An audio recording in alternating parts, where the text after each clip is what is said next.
Hi, Mystery Recapped here. Today, I am going to explain a Japanese short film called The Beauty Tax. Spoilers ahead, watch out, and take care. The movie begins in a Japanese office where the manager yells at everyone for not being good enough at their jobs. However, when a beautiful woman, Aiko, makes a mistake, he lets her off the hook and even apologizes for being rude. Aiko's coworkers are not very fond of her because no matter how hard they work, the manager only ever favors her. Not just at work, but wherever they go, people give Aiko extra attention. At lunch, only she gets a complimentary pudding. While returning home from work, a salesman gives her 2 packets of free products, while the others get 1 packet per 2 people. For Aiko, it is a normal day because she is used to getting special treatment. Somewhere else, in a press conference, the Prime Minister announces that the financial condition of the country is in a complicated situation. Hence, to cope with this problem, the government has decided to enforce a new law in which the attractive women of the country will have to pay a beauty tax.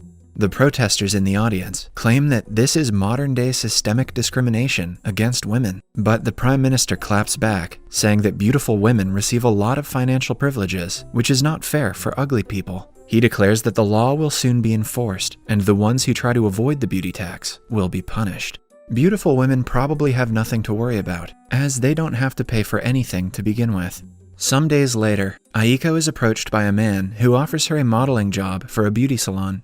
Her colleagues, jealous of her popularity, walk away. As Aiko follows them, the camera pans towards a newspaper headline that says the beauty tax has been enacted. When the 3 go for lunch that day, Aiko's co-workers pay 1,000 yen for their food. However, Aiko is asked to stand in front of a scanning device. The device is supposed to scan women and measure what percentage of tax they should pay, according to their beauty. Aiko poses for the machine, and it scans her face. The results say that she is the 2nd level of beauty, so she should pay 20% beauty tax. Her total comes out to 1,200 yen, which she reluctantly pays. The restaurant that used to provide her with free complimentary desserts is now making her pay extra just because she is beautiful. Later, while buying a bottle of water, Aiko again has to pay more than a normal person. Likewise, all the pretty girls of the nation, according to the level of their attractiveness, have to pay a certain amount of tax. The news reporters interview common people about their thoughts on the tax enactment, and people seem to be quite happy about it. One man claims that he has spent a lot of money on pretty girls, so it is only fair if they have to pay more taxes than him. Another not-so-pretty girl states that the beautiful ones were getting pampered, so it is only appropriate if they have to pay more. Before the law was enacted, many people thought of it as discrimination towards women, but after it was enforced, the people have changed sides. Now, most of the nation is in favor of the beauty tax. The next day, Aiko receives her paycheck and excitedly opens it, only to be disappointed. The money on the check is a lot less than her actual salary. She goes to the manager with the concern and finds out that the beauty tax also applies to her salary, which means she will get 20% less than what she used to. The manager calmly explains to her that it is not his fault, but the government's. To make her feel better, he offers to treat her with meals whenever he can. Enraged by the discrimination, Aiko and the other beautiful women of the city hold up signs and protest at the tax enforcement office. The man there asks them to go away because the decision has been made and it is definite. Aiko retaliates that this is the worst form of discrimination, but the man claps back, claiming that they have had the pretty privilege. He asks Aiko to give it a thought and dismisses the matter. When Aiko thinks about it, she slowly begins to realize she has had pretty privilege all her life. She remembers when she was little. She broke a flower pot once. The adults used to get mad at the children for doing the same thing, but their reaction was different for her. In college, her friends didn't let her pay for meals anytime they went out, just because of her beauty. And even now, at work, her boss pardons all of her mistakes, but he gets annoyed when others do the same.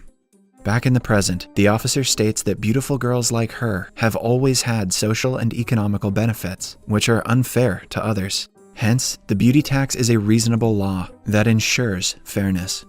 To make Aiko feel better, he adds that her beauty has been recognized throughout the country by the standards set by the government. Looking at the situation from a different perspective, Aiko starts to feel better about the 20% tax. The narrative changes when the girls who pay higher taxes start to be seen as the better ones in society. Aiko even goes to a reality television show and expresses her happiness at being one of the few people who pay 20% beauty tax.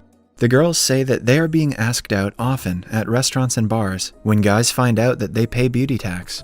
Even at Aiko's work, her popularity skyrockets, and she starts being known as the girl who pays 20% beauty tax.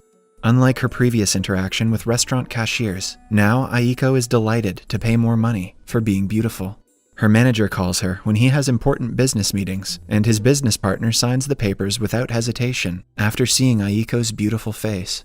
While purchasing things, she makes sure to emphasize that she pays a 20% tax to those around her who only pay 5%. When Aiko receives her paycheck, instead of getting mad, she is flattered and considers it the fate of a beautiful woman. She is thriving more than ever until Raiko Tajima arrives at her office. Raiko pays 25% beauty tax, making her more beautiful than Aiko by law. Her colleagues all follow Raiko around, claiming that she is prettier than any celebrity they have seen.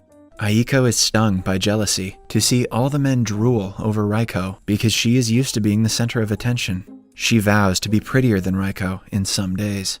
Then she starts to exercise day and night in hopes of losing weight. She also goes to spas daily and receives several expensive facial treatments.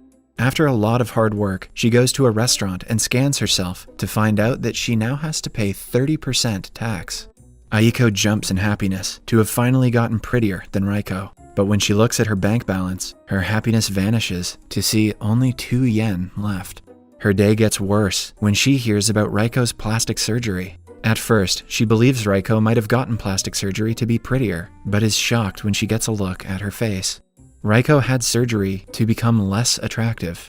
She looks completely different than she used to. It turns out that her fiancé left her because she was too expensive to take care of. As Aiko thinks that her day couldn't get worse, she is summoned by her manager, who informs her that she has been fired.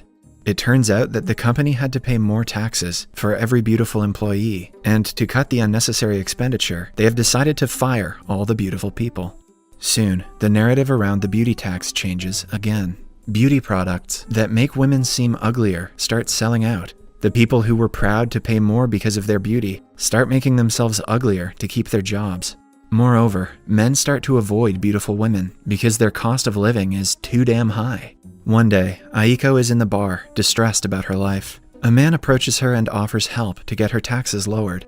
Before she can continue the conversation, Aiko gets a call from their family lawyer.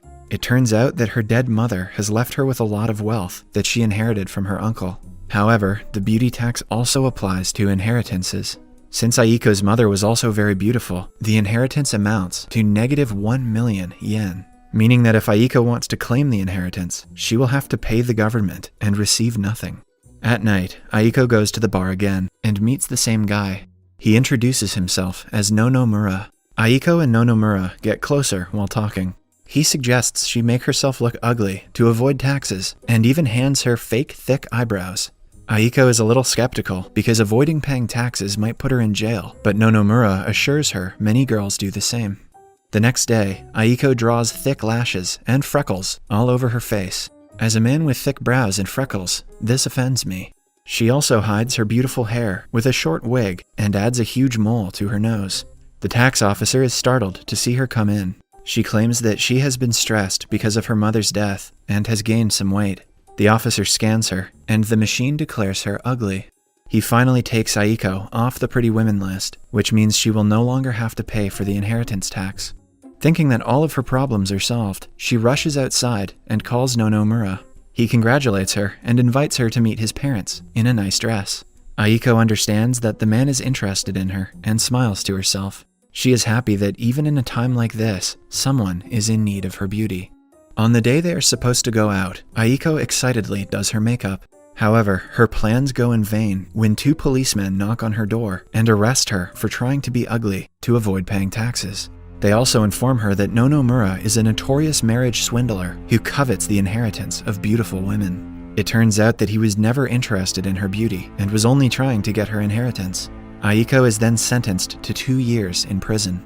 She is depressed and alone, as her life has taken a turn for the worse. Her only friend in the prison is her cellmate, who is also in for trying to be ugly and avoiding taxes.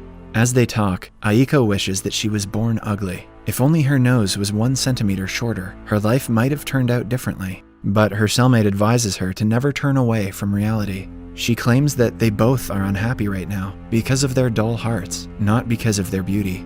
According to her, they were too focused on having a pretty face, and they forgot to keep their heart happy.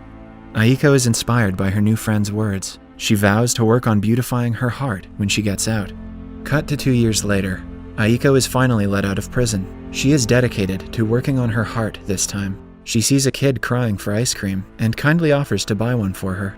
However, the shopkeeper returns her extra money, saying that she isn't pretty enough for beauty tax. Moreover, some kids from behind her call her ugly. Hearing this, the beautification of heart leaves Aiko's mind. She gets offended, claiming that she is still very beautiful, but it turns out that in the last 2 years, the standard of beauty has changed completely. Since men favored ugly women because of the beauty tax, they became more popular and are now considered more beautiful than traditionally beautiful women.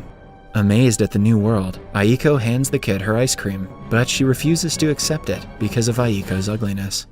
Subscribe for more videos like this, turn on notifications, and leave a like to help the channel out. Thank you for watching.